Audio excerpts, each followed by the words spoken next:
About 2 months ago, I stumbled across a random dated clip from the 80s on Instagram. It was of these two teenage boys standing on the streets of Harlem at 2 a.m. A man, presumably some kind of interviewer, comes up and questions why they're out so late. "How old are you?" the older man asks. One of them is 13, the other two is right, 15.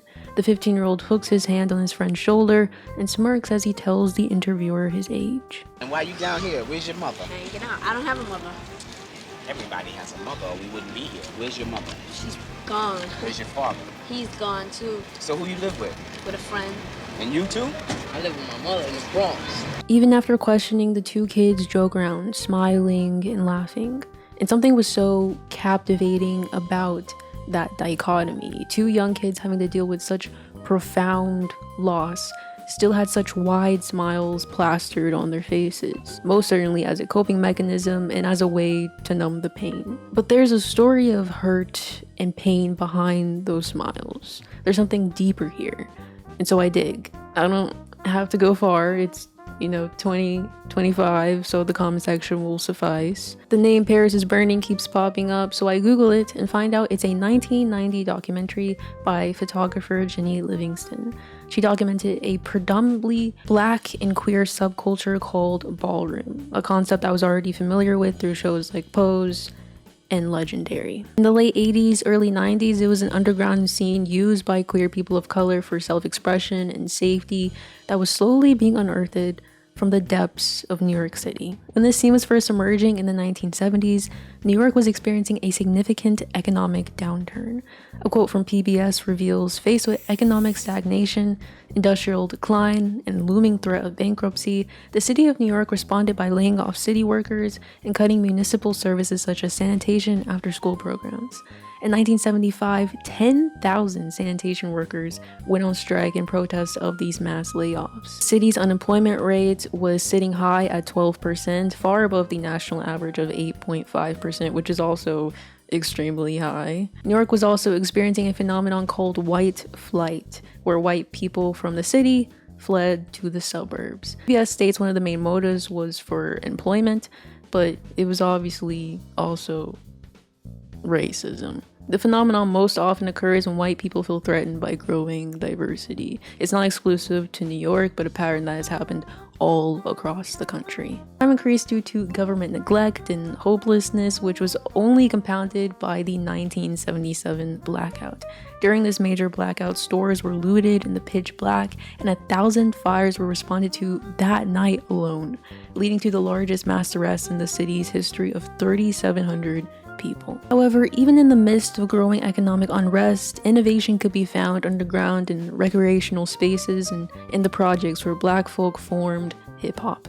It was widely used as an outlet for self-expression and to continue the conversation surrounding the economic and systematic oppression black people were facing. Even after its commercialization and expansion into other parts of the country, this still remained at the core of the genre. Although a huge part of that has been watered down over the years, you can still hear A$AP Rocky process the death of his sister or on Purity, or smaller musicians like Topaz Jones discuss the othering of growing up as a black kid. A decade later, though, a new subculture slowly peeked out from the shadows. Beneath the vibrant lights and opulence of New York City, queer people of color were shaping their own pathway to success. While hip-hop was already forming its legs and moving on to bigger and better things, this was still largely a secret to most of the world. But those of it who knew it well. In this space, they were considered celebrities, dancers, models, wearing hand-woven costumes that were larger than life, complete with sparkles, big hair, and pompous dresses. The arena is a ball, which is not at all related to traditional ballroom dancing, but a third space created by Latino and Black queer people. This is their boxing ring, their fight to be seen, their battle for success, for their life. They hold competitions amongst themselves in different categories, face, vogue, body, to determine who will snatch the coveted selection of glistening trophies. Balls still permeate our consciousness to this day, mainly through the influence of our lexicon. Our generation still uses terms like throwing shade, reading, clock it, which originated from this era. Throwing shade, verb, a subtle dig, a way to disqualify your opponent at a ball. Reading, verb, a more casual interpersonal way of throwing shade, more of an explicit dig. Voguing, verb, a way for two people to fight it out on the dance floor. Whoever wins is throwing the best shade. Voguing is a form of dance that has slowly become more mainstream, even getting its own TV show, Legendary, on HBO Max. It's incorporated in memes and has its own niche on apps like TikTok. Before Madonna brought it mainstream, it was a secret language for ballgoers. Queer people of the 1960s and 70s looked to Vogue magazine for inspiration. The dance was initially modeled after the sharp angles and the poses, but evolved into more fluid motions that we see today. Pepper LaBeija walks into the ballroom, making a scene with an extravagant bedazzled dress and a presence big enough to fill the entire room. Crowd shoots up immediately, yelling and screaming, waving hand fans and clapping. As she starts voguing, the announcer Junior LaBeija shouts, "Learn it, and learn it well." The documentary transitions to a humble scene of Pepper smoking a cigarette in her small New York apartment. She introduces herself to the camera as the legendary mother of the House of LaBeija. She's not the founder, but the current ruler. Pepper explains to the interviewer Jenny Livingston the importance of this role. This isn't just a space born out of competition, but a home for those without one. That 15-year-old kid from earlier pointed to drag queens as a marker for camaraderie, something he was lacking in his own life. He tells the older man they call each other sisters and brothers despite not being blood related. They treat each other like sisters and sisters or brothers or mothers, or like I say, oh, that's my sister because she's gay too, now I'm gay, and she's a drag queen or whatever. Now, all of these clips feel far away and disconnected from our current state of being to some extent. They're dusted in grain and desaturation, they dress completely different, in a way reminiscent of your mom's yearbook photo. Still, despite these clips being 40 years old, they are more relevant than ever. Ballroom has since climbed to new heights, but that community that started this movement is still predominantly in the same condition they were in all those years ago. They're impoverished and being blatantly attacked not only interpersonally but by the president. You see, this is not just queer culture, but a movement sparked by Black trans women. How have we adopted and bastardized their culture into TikTok trends and internet slang, but completely left them vulnerable to attacks on the right to healthcare, to be demonized by the highest authority, arguably, in the world? That feels a bit unfair, don't you think? Not even unfair, but blatantly disrespectful. By exploring ballroom culture, its inception, how it was evolved, I want to see if we can find some common lessons within this story. How a community attacked on all sides, the race, gender, and sexuality didn't fall into the pits of despair, but instead created something in its ashes. Paris is Burning may be decades old, but it's a masterclass in willpower. It explored how this epidemic of homelessness and othering formed new families and built a culture out of nothing but resilience and dreams. But before we get into any of that, as always, I would like to ask you to subscribe. Girl, it's been a while. But if you haven't forgotten yet, I have TikTok, Instagram, Patreon, Discord. On Patreon, if you're new here, you can see my exclusive process of how I make videos just like this from start to finish. Discord, you can join your fellow community members, talk about anime, show clips of or show photos of your dog, build that camaraderie I was just talking about. Some would say ballroom's roots go back to the antebellum South, when enslaved people would pantomime their masters at dances. At the start of the 20th century, the Hamilton Lodge Ball and Funmakers Ball in Harlem became safe spaces where queer people got together for grand jamborees, dancing, drinking, and advertisement. These were some of the first spaces where modern drag performers also emerged, which upset many, including the Black playwright Abram Hill. He wrote a scathing review of these balls in 1939. The new city authorities didn't think much of this horrible gala of men posing as women, Hill continued. The new district attorney of the city of New York brought an end to the Hamilton Lodge Ball in 1937, much to the dissatisfaction of the boys in the gowns. Despite the attempts from the government to silence this crowd, and to the dissatisfaction of many others, These balls continued throughout Manhattan. They survived the Great Depression and probably harbored alcohol during the Prohibition. Unfortunately, these events were eventually fractured along racial lines, but from that came the modern inception of ballroom. The moment this culture was founded was captured in the 1967 documentary The Queen. Crystal LaBeija was walking a ball in the drag scene called Miss All-America Camp Beauty Pageant. Kia LaBeija, a present member of the house, told Vogue there's that iconic moment when she doesn't win, and she knows that's because she's a black queen. She gets off stage and they're like, "Crystal, darling, you're showing your color." And she says, "I have the right to show my color, darling." Another Queen Lottie that was tired of anti-black bias that had become pervasive in drag circles convinced her to form a house and throw a ball of their own under the shared name of LaBeija. This is the moment in ballroom history that is the explosion. Ball culture as we know it was founded on the basis of racial discrimination, which only further connects it to its roots in the antebellum South. Crystal and Lottie's bold move to make a space for queer people of color brought in other queens and trans women who wanted to join in on the movement. Michael Robertson, an activist, calls the founders of ballroom the 5 freedom fighters. Beyond Crystal and Lottie, his list includes Dorian Corey, Paris Dupree, Avis Pendavis, and La Duchess Wong. They each established the first 5 major houses. Since all the mothers were drag performers, this laid the framework for the entire culture.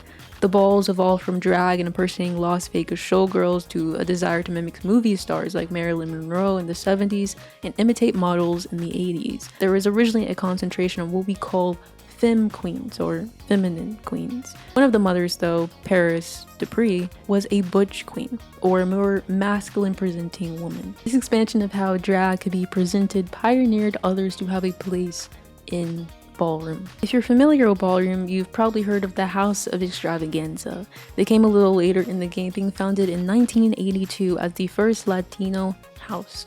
Sydney Ballou in Extravaganza says, "Latinos in ballroom had to fight for their place because a lot of them got systematically chopped or looked over because they were seen as a threat to this idea of what's considered beauty." Voguing was another avenue through which ballroom expanded. It all started at an after-hours club called Footsteps on 2nd Avenue and 14th Street. Paris Dupree was there and a bunch of these black queens were throwing shade at each other.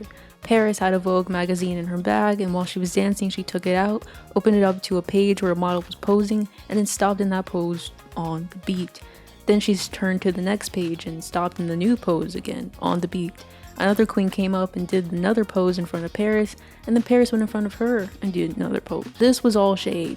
They were trying to make a prettier pose than each other, and it soon caught on at the balls. At first they called it posing, and then because it came from Vogue magazine, they called it voguing. The category of voguing was originally dubbed performance and then redefined to pop, dip, and spin. Sydney Ballou says the idea was that you had to be able to pop your joints and you had to spin at some point.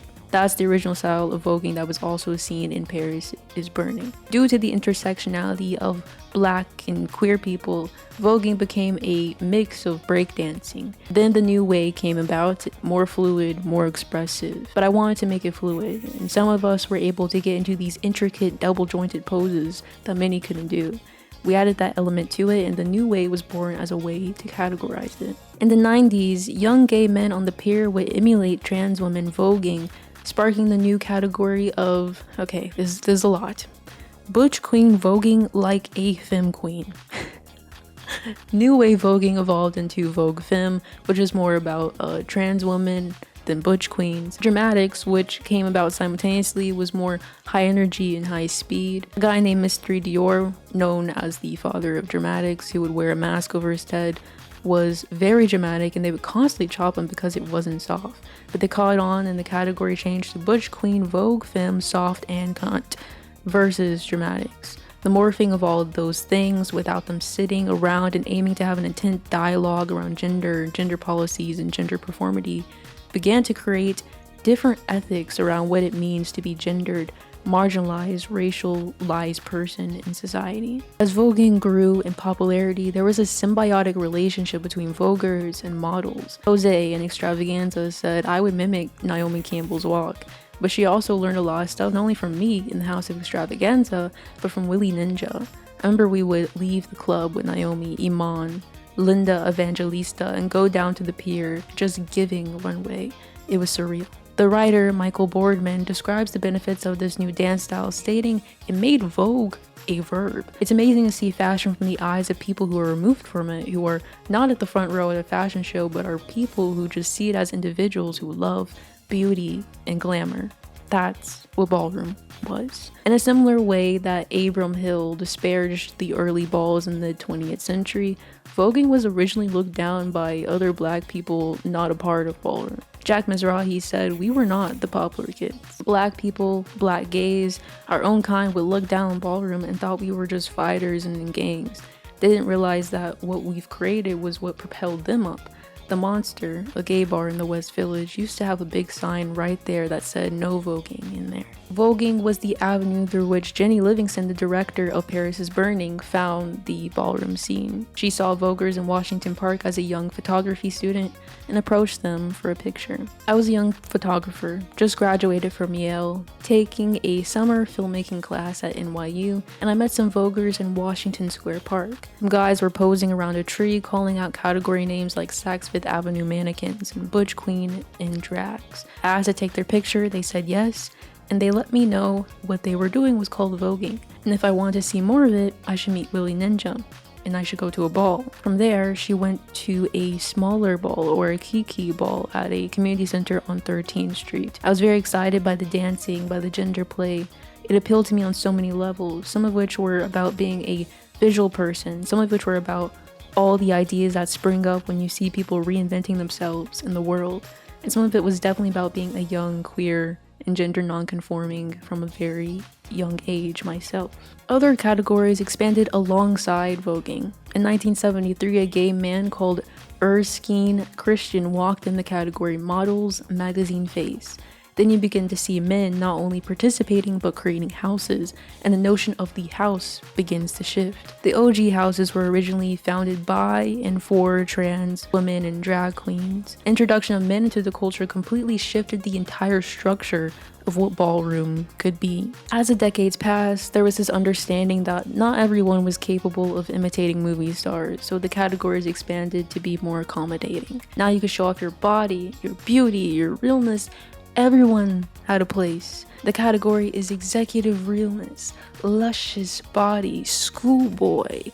The infamous drag queen Dorian Corey describes that in real life, you can only be an executive if you have the educational background and opportunity. In real life, you can't get a job as an executive unless you have the educational background and the opportunity. Now, the fact that you are not an executive is merely because of the social standing of life. That is just pure thing. Black people have a hard time getting anywhere. And those that do are usually straight. In a ballroom, you can be anything you want. You're not really an executive, but you're looking like an executive. And therefore, you're showing the straight world that I can be an executive. If I had the opportunity, I could be one. With that comes a level of aspiration towards heteronormativity, admiration of the in-group. Some of the categories call for you to look like your straight counterpart, a real man or real woman. Even within this fantasy they have created for themselves, they cannot escape the pressures of society of what they should be. Instead, you are rewarded if you can imitate the norm. In some ways, there is an empowering aspect to this. A trans woman walking the ball gets the affirmation that she's just as much of a woman as a cis girl sitting across from her on the train. They give the society that they live in what they want to see, so they won't be questioned. Rather than have to go through prejudices about your life and your lifestyle, you can walk around comfortably, blending in with everybody else. In one scene, Pepper LaBeija, who didn't identify as trans but preferred feminine pronouns, recalled the moment her parents found out she was dressing as a woman. She was horrified when she saw her mother burn her clothes. And my father was waiting for the light in his car, and he saw me, he recognized me. And he went straight to my house before I could get there and told my mother, "Your son is a woman." She didn't press it then, but like maybe a few months later when she noticed that I had breasts, everything started coming together. She really was devastated. How could you have breasts bigger than mine? You're growing nails, you're becoming a woman right before my very eyes. I can't hold my head up, I'm embarrassed. She still loved me, But the nagging and the, oh my God, about this woman's clothes. And when I had women's clothes stashed in my closet and she found them, she would destroy them. She burnt up a mink coat. I was so devastated. As long as I have a mustache and all that, it's cute for me. She don't want me to be in no girl's clothes. She can't take it. The goal for trans youth at the time was to blend in as a survival mechanism. That was Venus Extravaganza. The soft-spoken Jersey girl sits at the foot of her bed. She's your average it girl, blonde, thin, and beautiful. The only thing that keeps her from being treated as such is she's trans. Venus recalls her journey into the ballroom scene. Out of fear of embarrassing her family, she moved away to New York. In order to become Extravaganza, one of the legendary houses in the ball scene, you would normally have to snatch a trophy. Venus was special, however. For her birthday, Hector, the founder of the house, took her to the village to meet drag queens and trans women, and she was in utter shock at how beautiful they were. She said, and that kind of sunk into my head, and I guess that's why it kind of made me want to even do it more. I'll say it's fascinating to observe the difference in generational thinking. Pepper LaBeija, a veteran of this space, disparages younger people from getting gender-affirming surgery and was glad that she didn't have it. But when you see Venus's sister in the house, Brooke, prancing around the beach in pure glee, you understand its importance. She sings and brags to her friend Carmen, kind of messed up, telling Jenny Livingston that she doesn't have to hide anymore. She feels complete. I teared up even after the second time I watched Octavia St. Laurent and Venus ramble about their future. I want a car. I want to be with the man I love. I want a nice home away from New York, up the Peekskills, or maybe in Florida, somewhere far where no one knows me. I want my sex change.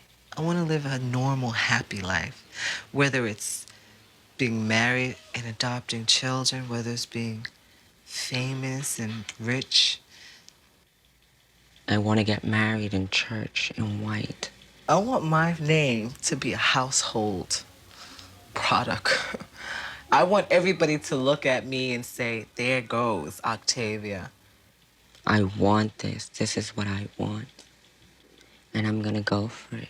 These are dreams every little girl has. They envision their wedding or vision some elaborate goal of theirs. It shifts and morphs throughout our lives, but it remains one of the most human experiences one can have. Trans women share the same dreams as any other girl. Yet Octavia and Venus sit in rickety, bare apartments as outcasts of society. Now, Venus died in a hotel a year after her interview with Ginny. She was strangled, her body hidden under the room's mattress. It still remains a cold case, but theories surrounding her death presume she was murdered after a man discovered she was trans. In Venus, I see not just one story, but 1,000 more. Girls just like her who were killed, or kids whose humanity was demonized simply for existing. Isn't it weird that the more things change, the more they stay the same? Trans and queer people are still in poverty at elevated rates. 29% of trans adults live in poverty, and the rates are even higher for trans people of color. The same community which started this culture is still living in the very conditions that Venus and others were subject to in the 80s. The current administration has gone out of its way to make trans people its main target. On his first day in office, Trump signed an executive order that stated the government will only recognize 2 unchangeable sexes. On Friday, information about what Trump calls gender ideology was removed from federal government websites. The term gender was replaced by sex to comport with the order. The Bureau of Prisons stopped reporting the number of transgender incarcerated people, and the Centers for Disease Control and Prevention removed lessons on building supportive school environments for transgender and non-binary students. The language of the order used what we call pinkwashing, or weaponizing women's rights to create a permission structure for the harm one is truly causing. In this case, the executive order claimed the main purpose of this classification was to protect women. But how does erasing the existence of trans people by forcing them to go by the sex they were assigned at birth help women in any way, especially when by virtue of doing that you're hurting trans women? This is also the same administration that pushed for the end of Roe v. Wade and also has plans to erode women's health care in the future. Who the fuck is gonna believe they truly care about protecting women. Like, are they dumb? Legislative bans have also been imposed to restrict gender-affirming care. According to Human Rights Watch, there is sufficient evidence that this care significantly reduces suicidality and provides long-term mental health benefits. Nearly all transgender youth continue their care into adulthood, most studies show, and satisfaction rates are high. But most politicians don't care about the truth, but purely about appealing to the whims of their base to maintain power. Human Rights Watch interviewed several families about their challenges after this legislation was passed. 11 families stated that they were compelled to travel out of state. 4 kids were unable to start treatment because of legal barriers. Another family completely relocated for reliable care. A 2024 Trevor Project study found that suicide attempt rates among transgender youth increased by as much as 72% in the first year after the adoption of state-level anti-transgender laws. Families interviewed for this report described 7 incidents of suicide attempts or ideation directly linked to legislative bans, with 3 resulting in hospitalization. Even for youth who retain access to care, the hostile legal and political environment has exacerbated feelings of anxiety, depression, and isolation. Healthcare workers have also been the victims of threats and harassment due to providing this life-saving care. The Trump admin has framed trans people time and time again as a violent entity that must be stopped at all costs, which no doubt has emboldened others to engage in anti-trans rhetoric. When you have the nation's commander-in-chief demonizing transgender people, it certainly sends a signal to all Americans, said Sarah Warbelow, the legal director at Human Rights Campaign. We're nearly 4 years separated from Venus's murder, yet trans people have become one of the main targets of the American government. They've been ousted from the military, removed from athletic competitions, barred from gender-affirming care, and at worst, murdered. According to the nonprofit Everytown, the number of trans people murdered between 2017 and 2021 doubled, and in 2023, half of all gun homicides of trans people were Black women. These aren't just statistics. It's so easy to forget there are real people behind these numbers. Amiri Reed and Kajon Richardson, 2 trans individuals, were fatally shot while driving in Toledo, Ohio. Jean Bouchard was a trans man hoping to become a middle school teacher who was shot in Belleville, Michigan, following a series of violent events. These are just a few cases among many others who represent the violence trans people have had to endure long before even Venus's murder. Intersectionality between minority groups and queer individuals is at the center of this issue. A lot of ball culture not only revolves around heteronormativity, but also white supremacy. It was a reinvention of the lifestyle, wealth, and stature they saw white people possess. There has been a wealth gap between Black and white households. The aftermath of slavery and the reinstitution of it in forms like sharecropping and the prison system kept most Black people poor, while white households continue to benefit from the riches accumulated before the Civil War. Now, according to Brookings, the total difference in wealth between the median white and Black household is $240,000. That's exactly why ballgoers desired the huge houses and fancy clothes. It was a reality they had grown up watching on shows like Dynasty, but it was impossibly out of their reach. However, there were ways of obtaining one of these special items if someone was truly determined. Kids would mop or go into designer stores and steal labels to walk the ball. Some girls would turn to sex work in order to pay for outfits. The mere appearance of wealth aided their status in the ballroom. OPULENCE. Opulence. You own everything. Everything is yours.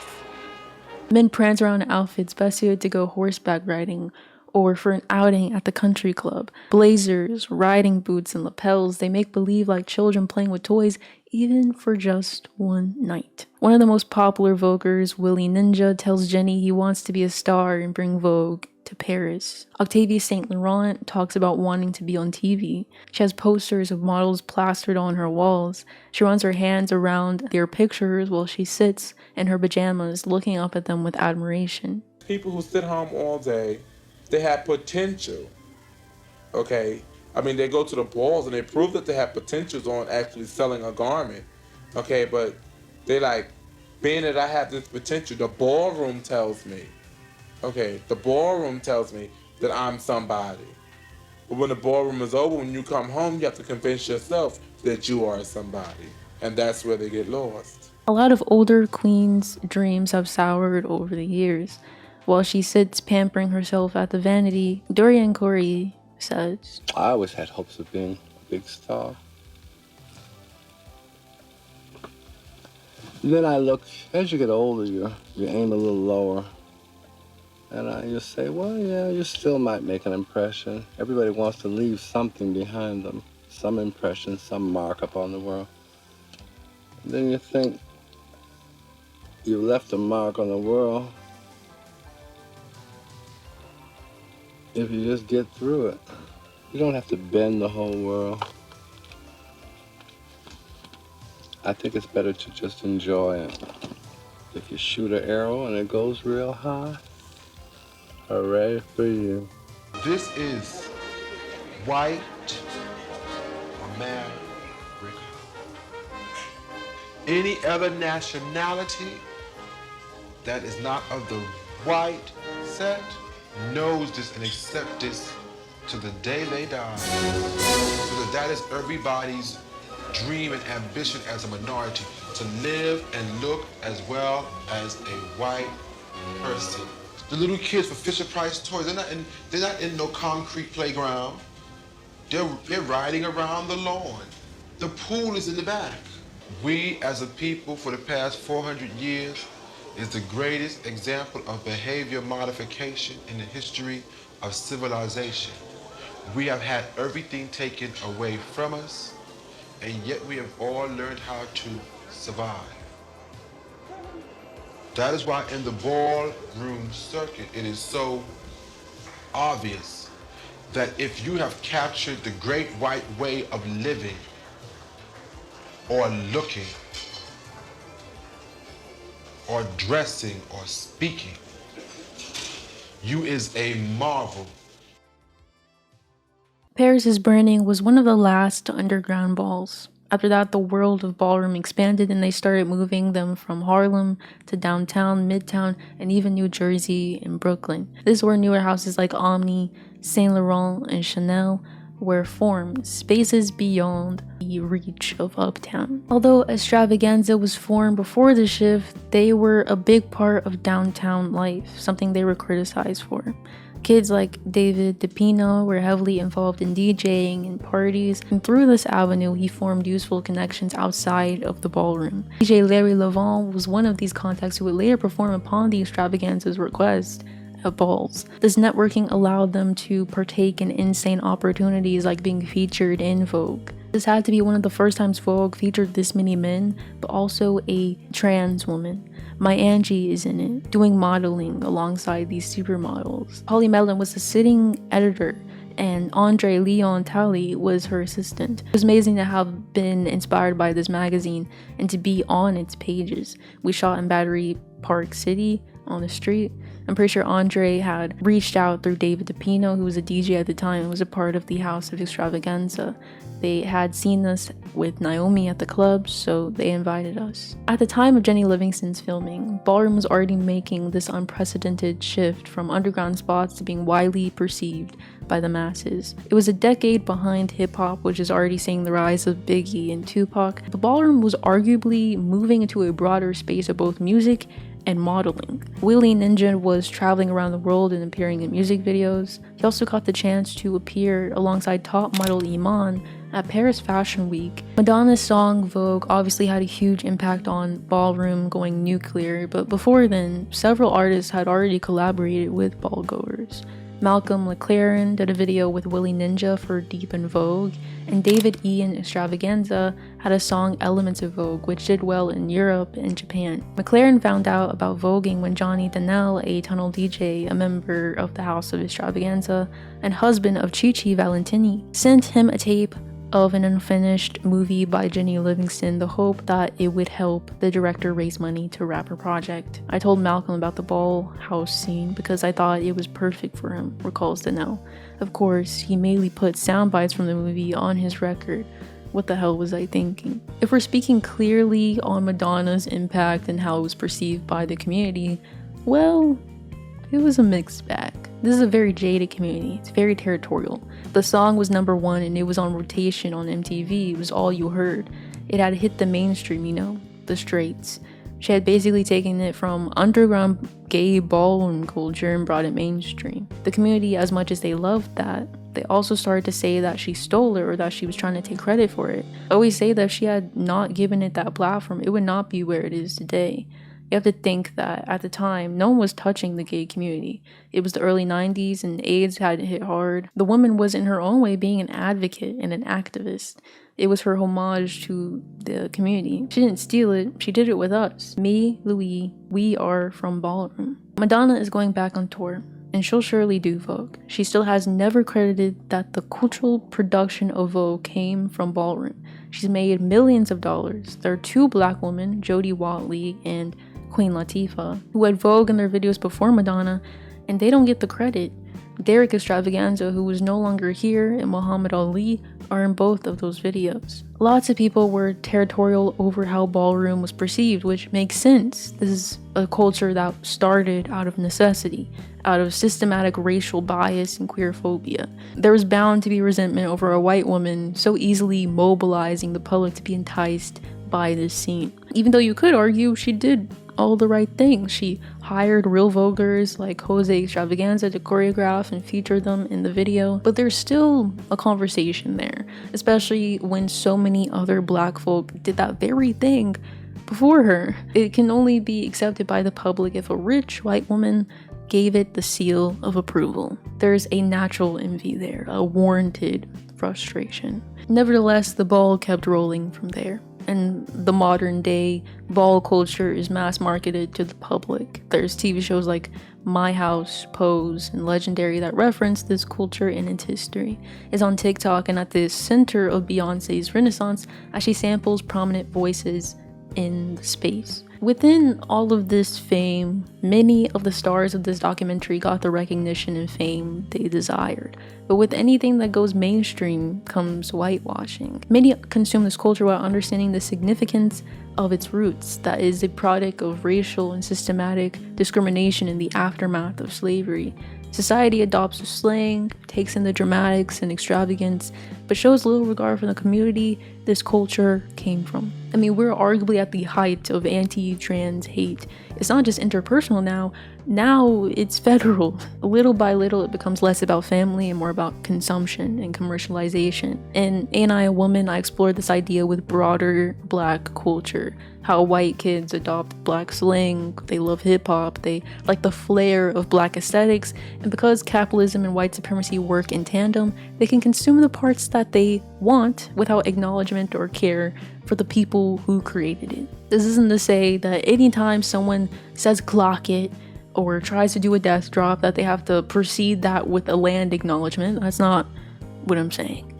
It's more so an analysis of America's proclivity towards consumption, towards molding things to be more appeasable, more desirable, all while not acknowledging or fixing the conditions that created it in the first place. But I guess if you fix it, then there will be nothing to consume. So the cycle continues. Because of that, ballroom remains yet another form of black survival, queer resilience. Kids will walk the balls starving. They wouldn't have a home to go to, so they would sleep on the pier and then dress up the next night to live the fantasy. This is a different meaning of family, one not bound by blood, but by a mutual bond. No matter what social structure shapes this culture, that's ultimately what it encapsulates. It was the only space for these individuals to be whatever they wanted, to represent themselves however they wanted. They could showcase their arrogance, their wit, their beauty, their charm. Even if the in-group and the elites didn't think they were worthy of sitting next to them, the ballroom's mere existence proved them wrong. I came, I saw, I conquered. decibel. Give her what she wants. She bring it to you every ball. Why y'all gagging? I'm so glad that I got to make this video. It's been so freaking long since I have made a video. By the time this comes out, I mean, it's at least been a month, if not going on like a month and a half. So I feel incredibly bad because I want to make content for you guys. I have so many, ideas, although I admittedly lost my motivation for doing YouTube, probably because school is beating my ass, girl. So I don't have motivation for nothing. I'm tired of this. I'm tired of it. I just haven't had time with school. It honestly sucks because YouTube is like, if we were to talk about self-expression in regards to Paris is Burning, you need that outlet of self-expression, of something that you control, your own destiny, of your own life. And when you don't have that, it drives you crazy. I don't know, it makes me incredibly sad that I haven't been able to make videos, but I'm almost on break, so I'll be able to make more then. But thank you so much for watching. I'd like to thank all my Patreon members, my patrons, my $10, my $5, or girl, my $7, my $3, my $1, and my YouTube members. I appreciate all of you for sticking with me, even though it's been so long since I uploaded. I really freaking appreciate it. You guys are so freaking nice. It's actually insane. I don't know if I deserve you. You guys are so nice. And I will see you in the next one. Who knows how long that'll take, girl. But I'll see you then. Okay, bye.